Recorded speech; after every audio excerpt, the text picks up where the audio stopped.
speaking with MassiveReport.com with Crew Technical Director Brian Bliss. Brian, thank you for talking with us today. Just a few questions. I know you've worked with the academy teams in the past year. How would you rate the development of our academy teams? How do you think that the Crew academy teams are progressing, and what kind of talent are you seeing at that level?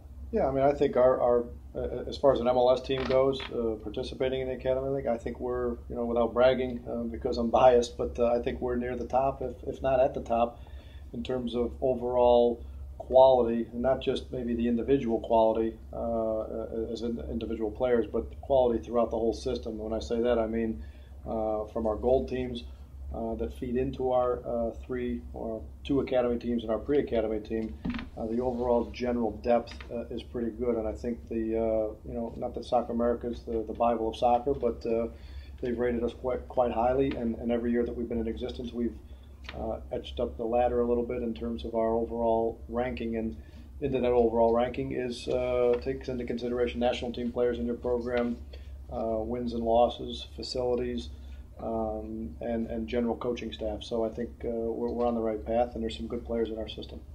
How do you look from year to year to really trying to improve on that? You talked about facilities, personnel. Obviously, the Crew have the state of Ohio to pick and try to pick talent from. What are you looking for as the keys to really kind of keep on improving the academy? Well, at the end of the day, we want to have players in our system that want to be in our system, but you also need a combination of players that are good players. So you got to have a willingness on both sides of that. There are some kids in Ohio that choose not to play with the Crew that we rate relatively high, but for family reasons or club reasons or a combination of both, they choose not to play with us. That's their choice. We feel we offer a great environment and a competitive atmosphere. Quality and ratio of games to training is more in a professional environment than what you get in a general club setting. So in general, that's what we're looking for, and we hope to get all those players, but if we don't, that's just part of it. You talked a little bit about the players. Is it becoming a little bit easier as the Crew brand gets out there as far as the youth teams and the academy teams to really draw that top-notch talent from around the state? Yeah, and I don't think we're missing too far. I mean, look, we sit down and obviously Andrew and Billy and Jeremy and the other guys deal with that more often. They've got a better grip of the overall picture of the quality of the players in the state of Ohio. But the meetings that I sit in with those guys, if we're missing players, we're only missing 3-4 guys, and I'm not saying those 3 or 4 guys that we're missing either are the top 4 guys in the state. They may be, if you were ranking them, they may be somewhere in there between 7 and 10 or 7 and 13, or 8 and 15, somewhere in there. So we feel we're getting the best talent. It's just a matter of now driving the process and developing those players into future pros. And ultimately, the academy leads to MLS. I know several teams throughout the league have already signed several academy players. Mm-hmm. I know that's something that the Crew is always looking towards. Do you feel that there's MLS quality in the academy at this time? Yeah, I mean, if I was to bring you over to my office, I'd show you the board that has some of our guys on the list there that are what we call homegrown kids from our academy. Most of those kids on the board are guys that were in our system and have gone on to college. So they still have some college eligibility left. We've spoken to, 3 if not 4 of those players and their families to see what their general level of interest would be in becoming a homegrown Gen Adi player. And we've got some mixed results in terms of that for those kids to leave school and join us. But we've got some encouraging conversations going on with one of the players currently that I think we can make some headway with. So we're moving in the right direction. It's not an excuse, but we have some reasons behind it. The players do, their families do, in terms of education, scholarship, getting their degree, and becoming a pro player. So it's not an easy situation for these kids to leave and give up a college education and a scholarship. So it's a reason, but it's certainly not an excuse. So it's hopeful signs that we may see a homegrown player on this year's Crew team even. Yeah, we're optimistic about it. Again, I've got some good positive conversation going with a current player who's in college, who's been in our system, and their family. And I think really the ball's in their court with what we've discussed in terms of if they want to pursue it. And if they don't want to pursue it today, maybe it's in July or June. Okay, thank you for the academy information. Turning our attention a little bit to established pros and talent scouting that way. MLS scouting budgets are notoriously tight. A box of VHS tapes back in the old days. What role does video still play as far as scouring talent? And I know that there was a comment about catching players on video and then scouting in person, such as an EPL level midfielder from England or something like that. Yeah, I mean that's still the way we got to go about it. Usually, we're not a large club like they have in Europe, and they have regional scouts that are on a full-time budget, and they have their own pocket of money to deal with in terms of getting around their area that they're designated. We consist really of the coaching staff and myself, like most of the other MLS clubs, and you can't be everywhere at all times, and nor did you have the budget. So video or DVD is the way to go. If there's more there that you feel you've got to explore, then getting on the plane and going to see them, or getting them here if it's a possibility. But we certainly can't, for every DVD we get, or every resume we get, or every conversation with a quality agent that we get, we can't jump on a plane and go see them, because it wouldn't be use of our resources nor our money. Also, I know sometimes personal relationships and building up ties with people in other leagues, agents, be it, or other coaches or something like that. Do you feel like that's an avenue that the crew can also rely on as you build up not necessarily a formal scouting network with paid scouts who have nothing but budgets to go around to games, but people who say they might be a good fit for the crew? Yeah, we have to rely on that. I mean, we do that with the college game as well. We can't get to the West Coast that often, so when you're talking about college players or even international players, the longer you sit as a head coach or the longer you sit as a technical director, you build up your network of contacts and people you trust. And sometimes that's what you rely on. If you have a good trust built up that the recommendation is true, and that person is well aware of the level of competition in the MLS, what's required in terms of the physicality of the league, the travel, maybe midsummer games where there's heat factor involved. So you trust those scouts to give you tips or give you the correct evaluation of those players, and maybe sometimes coupled with the DVDs, there's enough information without having to fly, all the way to Ukraine or something to go see a guy, and that's the way you do it. It sounds like that it's a pretty involved process, relying on observations from all over, but this also plays in mind the budget situations that are required.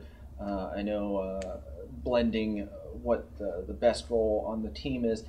How does the staff go about approaching blending, say, your opinion, Robert's opinion, Mark McCullough's opinion about budget, and how does that go about working? Because it seems like a collaborative decision-making process can sometimes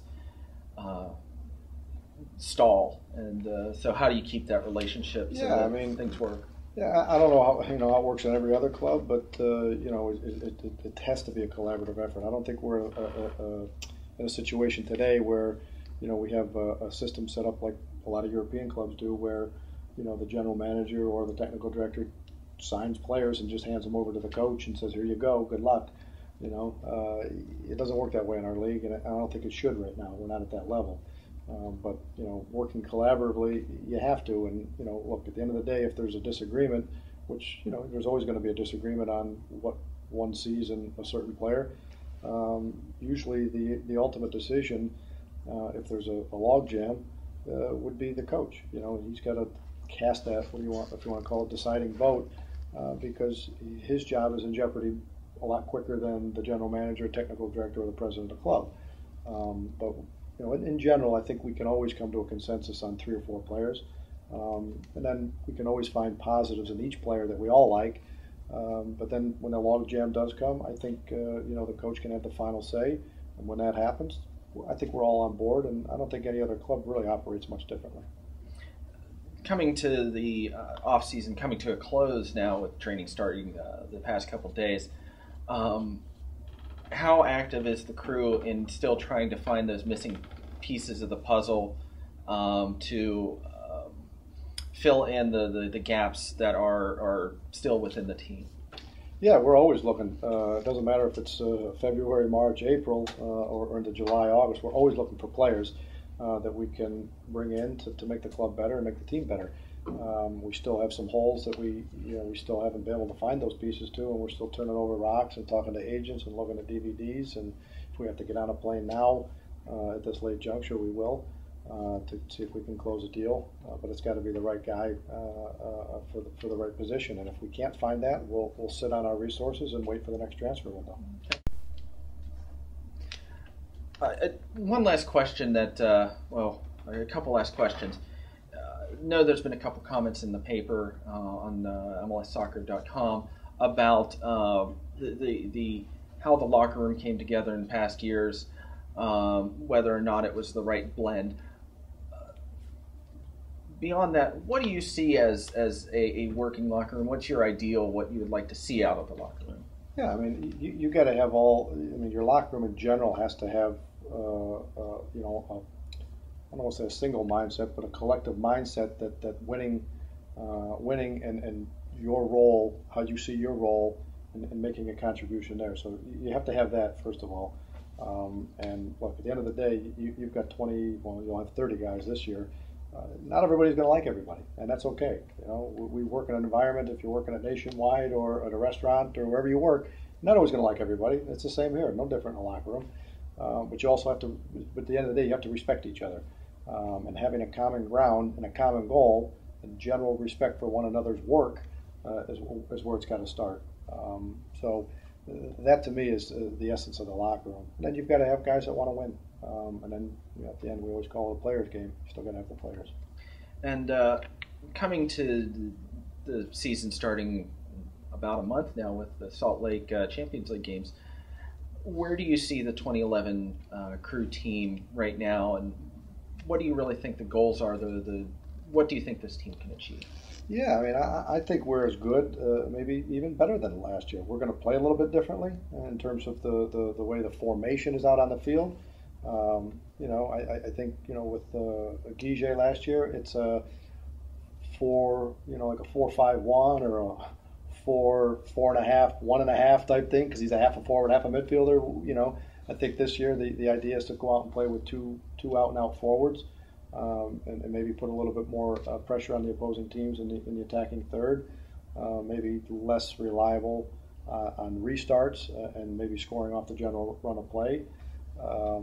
And I just think a more, I don't want to call it open game, but a more free-flowing and guys running off the ball type stuff as opposed to, a little less of the mobility factor. And we were very effective for 3 years that way, but I think it got a little bit stale.